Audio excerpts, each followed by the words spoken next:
Coucou les merveilles, c'est Chloé. Je vous propose un tirage pour avoir un conseil pour le mois de décembre. Alors, j'ai pris avec moi, comme d'habitude, pour les énergies du mois, le tarot Histoire de sorcière. J'ai fait 3 tirages. Je vais vous laisser faire votre choix. Alors, voilà les cartes. Je vous laisse choisir le petit tas de cartes qui vous attire le plus. Le premier est ici, le deuxième ici et le troisième là. Je vous laisse faire votre choix et on va découvrir ensemble donc ces fameux conseils de sorcière. Alors, si vous avez choisi le premier tirage, je vous fais la mise au point. On a une carte qui n'est pas facile, vraiment. Le 10 d'épée, ça fait partie des cartes... Quand on tire, souvent on fait aïe, ouille, ça fait mal. Elle a quand même 10 épées plantées dans le dos, cette sorcière. Donc elle a été poignardée dans le dos. On voit un chat son chat probablement, qui essaye de la défendre. Sûrement son agresseur qui s'en va. Elle est toujours vivante malgré ses 10 épées plantées dans le dos. Hein, elle est sacrément costaud, cette sorcière. On a le soleil. Est-ce que c'est un soleil couchant? Ouais, je dirais un soleil couchant. On a un côté un peu... comme une bataille qui vient de se terminer, hein, comme une journée très difficile qui vient de se terminer. On a quelque chose qui prend fin. On pourrait se croire à la fin d'une vie. Hein, on pourrait penser que c'est la mort qui est pas loin, hein, comme le soleil va se coucher la nuit de l'existence, la mort. Je trouve qu'il y a un côté comme ça. Et en même temps, je ne sais pas si vous voyez bien la sorcière, elle est bien vivante et suffisamment vivante pour réussir à tendre les bras vers son balai. On pourrait penser que si elle arrive à attraper son balai, avec sa magie, il va lui donner la force de se relever. En tout cas, en fait, on a un côté où, oui, ça fait sacrément mal et en même temps, tout n'est pas perdu. Donc, j'ai demandé un conseil pour le mois de décembre. Rassurez-vous, ce n'est pas une prédiction, c'est un conseil. Donc, en conseil, ça pourrait être n'abandonnez pas, persévérez. Peut-être que vous avez vécu des grandes déceptions, de grandes difficultés, l'impression d'avoir été poignardé, je vais y arriver, dans le dos ces derniers jours, ces derniers mois. Donc ça peut être le mois de novembre ou même avant. En plus, on arrive quand même à la fin de l'année, donc ça peut être une année qui a été éprouvante et vous vous sentez fatigué. Ce mois de décembre, on vous dit en même temps de ne pas abandonner. Voilà, il y a une force qui est là, il faut aller la chercher. Cette sorcière, je pense, elle est sacrément costaud pour ne pas succomber à ses blessures, et donc je pense que ça vous représente. On va regarder la deuxième carte maintenant. Alors, on a le magicien, qui est une carte quand même qui est vachement plus sympa, vachement plus positive. On a beaucoup de lumière, on est sur un arcane majeur, donc c'est une carte qui a une certaine force. Il est à sa table en sécurité, c'est vrai que la première carte aussi on est en extérieur, hein, on a ce côté pas franchement sécurisant. Ici on est, j'ai l'impression, à l'intérieur d'un temple, on a ce personnage qui a de la lumière dans les mains, la lumière au niveau du cœur. Il est en train de faire un rituel, on sent qu'il a trouvé, vraiment, il prend possession de son pouvoir. Ça fait penser, en fait, vraiment, c'est intéressant d'avoir le 10 d'épée à côté. Ici, on a un personnage qui a été victime, hein, qui s'est fait poignarder. Au contraire, ici, on a un personnage qui est vraiment maître de son destin. Il est en bonne santé aussi, il est habillé, je sais pas, j'ai l'impression que ça doit être confortable à porter, ses fringues. Il est bien, quoi. C'est intéressant que les cartes soient sorties dans cet ordre-là. Si elles avaient été sorties dans l'autre sens, bref, si celle-ci avait été tirée en deuxième, ça aurait pas été cool, parce que la deuxième, dans un tirage, prime toujours. Donc là, ce qui est chouette, c'est que c'est le magicien qui vient teinter le tirage. C'est une carte très positive qui parle de confiance en soi, de capacité de créer sa propre réalité. C'est l'inverse du statut de victime. Donc pour moi, avec ces deux cartes, on nous dit pour ce mois de décembre, ne vous laissez pas abattre, ne vous laissez pas N'abandonnez pas en fait à cause de blessures passées, reprenez votre pouvoir, relevez-vous. Si on raconte une histoire, là voilà, elle va peut-être réussir à attraper, je pense d'ailleurs, son balai, elle va réussir à s'enlever toutes ses épées, se soigner, et on peut imaginer que voilà, elle va se transformer en ce personnage-là, un personnage qui reprend les choses en main, qui reprend son pouvoir, qui contacte son pouvoir. Elle ne va pas se laisser faire en fait. Il y a ce côté là, je trouve, dans ce tirage. Donc on vous dit pour ce mois de décembre, ne vous laissez pas abattre, reprenez votre pouvoir, avancez. Le magicien qui arrive en deuxième position est extrêmement favorable pour les nouveaux départs, pour créer ce que vous avez envie de créer. C'est vrai que le 10 d'épée, il n'est pas évident parce que ça fait super mal et en même temps, c'est une carte qui peut permettre de prendre un nouveau départ. Ce mois de décembre, en fait, pour vous, je pense, pourrait être l'occasion d'amorcer un nouveau départ.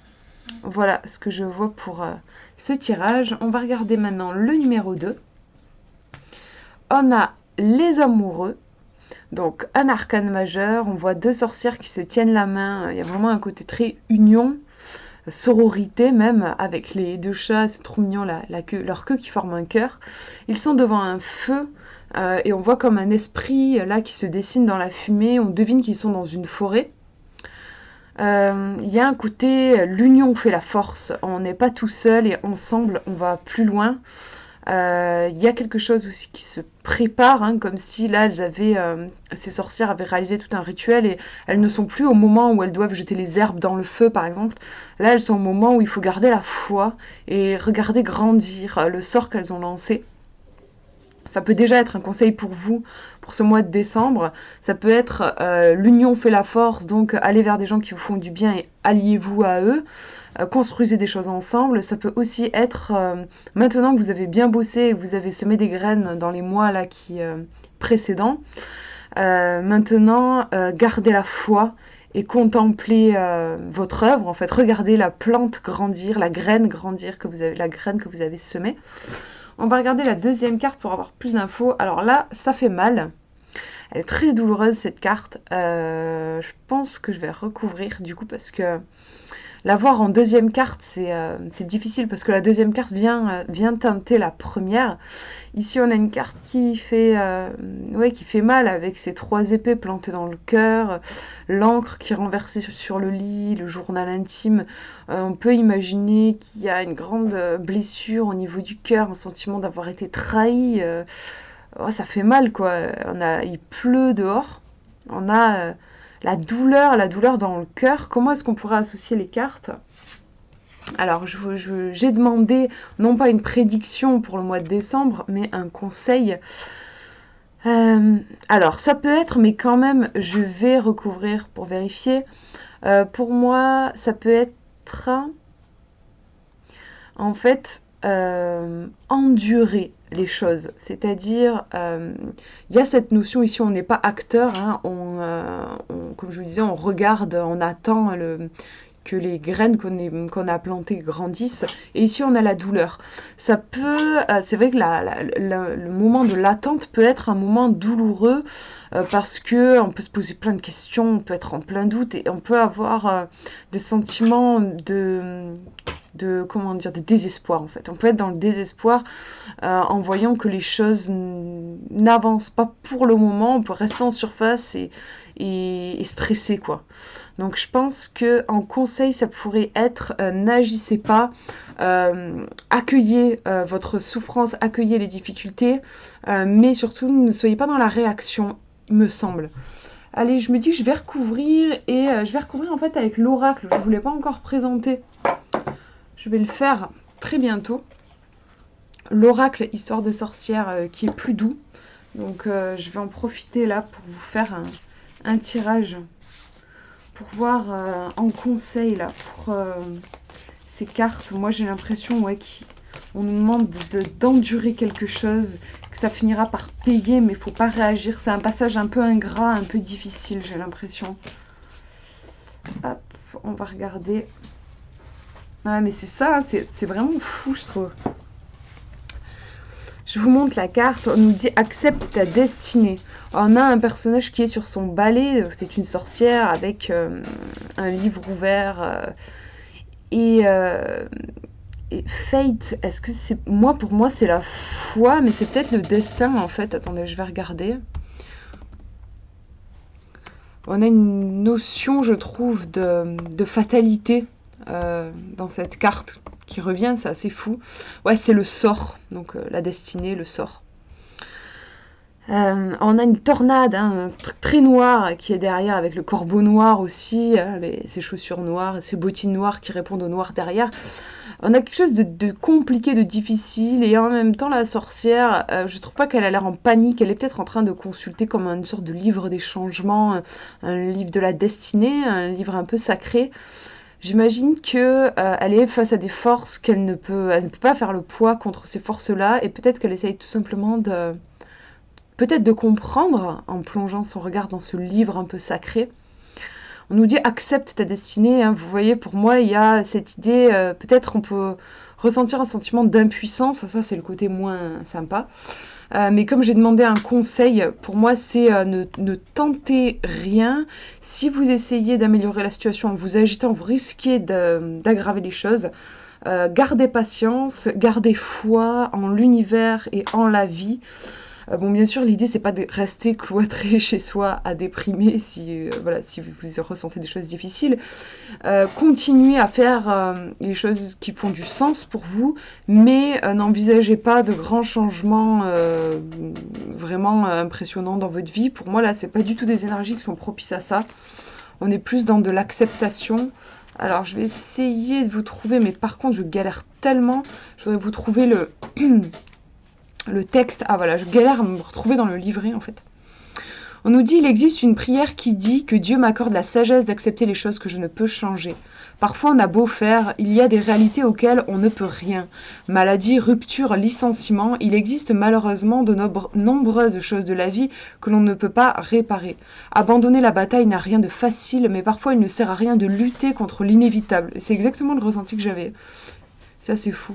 Mieux vaut garder cette énergie pour d'autres choses plus productives. Parfois, on a surtout besoin de sérénité pour accepter notre immuable destinée. Sérénité, je pense que c'est un mot intéressant aussi. Cette carte symbolise une chose que vous devez accepter. L'acceptation sera vraiment le mot-clé pour vous pour ce mois de décembre. Tu sais probablement déjà de quoi il s'agit, tu avais juste besoin d'un coup de pouce divin. En tout cas, sois indulgent envers toi-même et arrête de te battre. C'est inutile, c'est important. Prends une profonde inspiration, accepte qu'il y ait des batailles que l'on ne peut pas gagner et passe à autre chose. C'est vraiment pas un mois pour être casse-cou et lutter. Non. Ici, on vous demande de faire preuve d'humilité devant la sagesse de l'univers et d'accepter. Et de toute façon, la roue tourne et les choses s'amélioreront si vous vous sentez déçu en ce mois de décembre. Voilà pour ce tirage. Je vous montre le dernier maintenant. Première carte. Alors, on a le 10 de Pentacle. C'est une très jolie carte, vraiment super agréable. On a vraiment le bonheur familial qui est représenté ici, hein, avec cette famille et la maison familiale derrière. On a plein de pentacles et des raisins. Enfin, on a un côté vachement abondance. En conseil, qu'est-ce que ça pourrait être? Après, c'est marrant, c'est le mois de décembre, donc ça pourrait être passer du temps avec votre famille, profiter des moments en famille, moments de connexion, profiter aussi de l'abondance qu'il y a en ce moment dans votre vie, même si vous n'avez peut-être pas l'impression de rouler sur l'or. Quand même, il y a des choses que vous avez, ne serait-ce qu'avoir un toit au-dessus de votre tête, pour lesquelles vous pouvez remercier. C'est vraiment une carte de bien-être et de gratitude et un synonyme d'abondance. Je vais vous montrer la deuxième carte. On est sur le 3 de bâton. C'est aussi une très belle carte. Pour moi, c'est un beau tirage. On a le ciel, on le voit qui est dégagé. On voit la mer ici, qui est calme, qui n'est pas agitée, qui montre aussi, je trouve, quelque chose d'assez apaisé sur le plan émotionnel. Et on a ce personnage qui prend une certaine distance par rapport à cette étendue d'eau. Et elle a tout le pouvoir, cette sorcière, avec cette magie qui s'échappe de cette baguette. Et même les différentes baguettes qu'elle a aussi à sa ceinture, qui montrent qu'elle ne manque pas du tout de ressources ou de capacités. C'est marrant, ça me renvoie du coup à la carte ici. Il y a vraiment ce côté, on ne manque de rien. Vous ne manquez de rien. Prenez-en conscience. J'ai l'impression qu'on vous dit ça.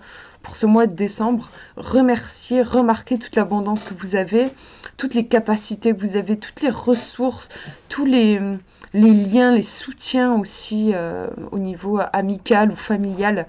Je trouve qu'il y a cet aspect-là. Je vais tirer une petite carte de l'oracle. Hop, l'oracle Histoire de sorcière aussi pour compléter. On va regarder. Donc moi j'ai un sentiment, oui, d'abondance et vraiment, ouais, on a tout ce dont on a besoin, mais on va compléter ça en conseil. Hop. Je vous montre. Alors, qu'est-ce qu'on a? Oula, on n'y voit rien. Active-toi, c'est ça. C'est une carte d'eau. Et on voit deux personnages qui sont, on dirait qu'ils sont en train de danser dans l'eau. Et en effet, oui, voilà, on a une magie très en lien avec l'eau. On voit les baguettes, comme s'il y avait de l'eau qui s'échappait des baguettes. On devine que c'est un garçon qui a derrière la jeune fille. Donc c'est marrant, il y a un petit côté yin-yang, je trouve. On retrouve, je trouve que pour moi c'est un tirage qui met quand même l'accent sur le fait de ne pas rester seul et de travailler avec les autres. Le 10 de Pentacle, on voyait, il y a toute une famille, et même le 3 de bâton, on voit qu'il n'est pas tout seul, il a son allié chat et même un petit, je sais pas, un petit iguane ou un petit lézard. Je trouve qu'il y a ce côté ne pas rester seul et prendre conscience du soutien humain qu'on a autour de soi. Je trouve qu'on retrouve le côté abondance hein, avec ces poissons là qui jaillissent de l'eau et même au niveau de l'environnement on a vraiment un côté très abondant. Je pense qu'on vous demande de remarquer vraiment ces richesses qu'il y a autour de vous. Je vais regarder ce qu'on nous dit sur le livret. Alors c'est la numéro 6 et on est dans le domaine de l'eau. Alors qu'est-ce qu'on nous dit? On nous dit « Reste en mouvement, c'est essentiel » au sens littéral du terme, puisque nos capacités physiques déploient leur plein potentiel quand on maintient une activité régulière. Mais c'est aussi valable au sens métaphorique. Il suffit que l'on marque un arrêt dans notre vie pour se surprendre à faire marche arrière, ce qui est rarement positif. Ou à stagner, chose qui peut fonctionner pendant un temps, mais ne s'avère pas plus sain pour l'esprit que l'immobilité ne l'est pour le corps. En notre qualité de sorcière, il est primordial d'être toujours au top de notre forme. Pour cela, il ne faut jamais cesser de grandir, de changer et d'apprendre. Autant de choses qui impliquent d'aller de l'avant, ne serait-ce que par petits pas.